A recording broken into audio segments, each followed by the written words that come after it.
Mantan DC pinjol tobat dan akan berikan saran kepada teman-teman yang telat bayar atau juga yang gagal bayar. Yuk kita akan bahas di video kali ini.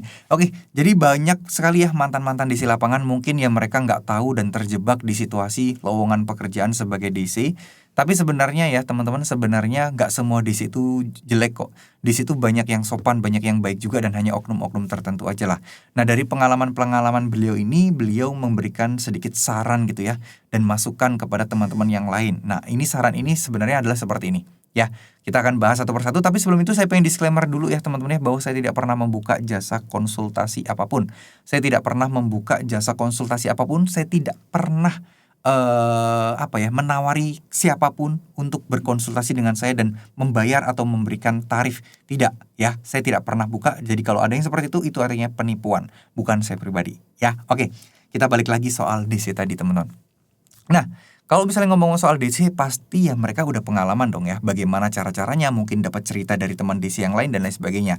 Nih, 3 tips ya, tips penting, saran penting buat teman-teman adalah, yang pertama udah nggak usah takut dulu. Karena dengan rasa takut yang kalian punya, ini kalian akan pusing banget menghadapi segala permasalahan cara-cara penagihan.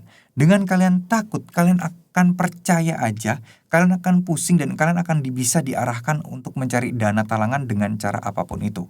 Ini benar-benar harus mulai dulu, jangan takut, dan mulai untuk perbanyak membaca dan perbanyak wawasan soal resiko pinjol. Dengan begitu, teman-teman tidak akan takut dan mengerti bagaimana teman-teman akan bersikap. Itu yang pertama.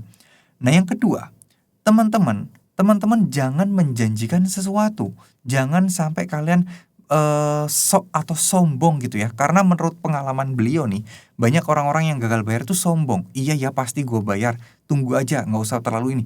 Jangan seperti itu. Karena semakin kayak gitu, semakin kalian akan diprioritaskan. Semakin kalian akan digencarin naginya. Harapnya ya pasrah aja, bilang untuk diusahakan dan tidak janji, itu udah oke. Yang paling penting adalah jangan memberikan tanggal apapun. Itu akan menjadi bumerang buat teman-teman. Ya, itu yang kedua.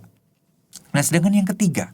Yang ketiga adalah teman-teman ikhlas dan pasrah aja. Itu udah lebih dari cukup, yang membuat para DC-DC pinjol itu udah pusing banget harus ngapain dan nggak tahu mau menagih kalian dengan cara apa. Yang pada akhirnya teman-teman tidak akan diprioritaskan untuk ditagih lagi. Maksudnya bagaimana tuh Bang, ikhlas dan pasrah? Ikhlas dan pasrah ya udah, teman-teman diancam apa? Dikasih peringatan nanti akan kayak gini loh. Iya, saya terima, mohon maaf. Saya akan ikhlas, saya akan pasrah. Saya tahu saya salah tapi saya lagi berusaha. Diancam lagi dengan cara yang lain, jawabannya tetap sama. Iya, saya ikhlas, saya pasrah. Ya mudah-mudahan saya bisa segera melunasinya. Tapi kalau nggak bisa ya mau gimana lagi, saya pasrah aja Pak. Itu akan membuat DC akan puyeng dan membuat DC akan pusing karena mereka nggak ngerti lagi harus ngapain. Mau diancam ini, ya udah pasrah aja, ikhlas aja. Itu akan membuat DC ini ya udahlah, nagih yang lain aja lah. Ini kayak nggak ada ujungnya, kayaknya nggak ada peluang. Jadi mereka akan memprioritaskan nasabah yang lain. Kenapa? Karena mereka punya target teman-teman. Mereka punya istilahnya kayak semacam tolak ukur kinerja mereka baik atau enggak. Itu mereka punya semuanya.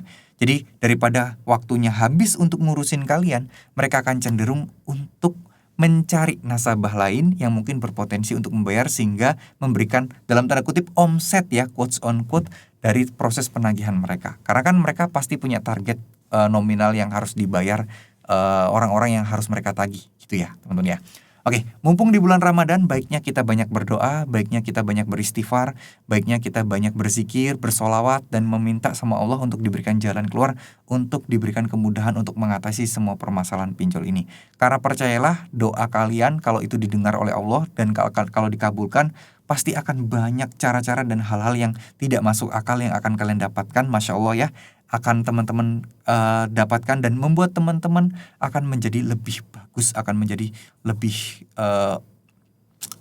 bukan lebih gencar ya, menjadi lebih oke, menjadi lebih baik gitu ke depannya, membuat teman-teman menjadi lebih mudah untuk mendapatkan cara-cara untuk bisa melunasi utang-utang kita ini. Ya, tetap semangat, insya Allah banyakin berdoa ya, semoga masalah teman-teman segera terselesaikan. Amin amin ya robbal alamin. Terima kasih. Wassalamualaikum warahmatullahi wabarakatuh.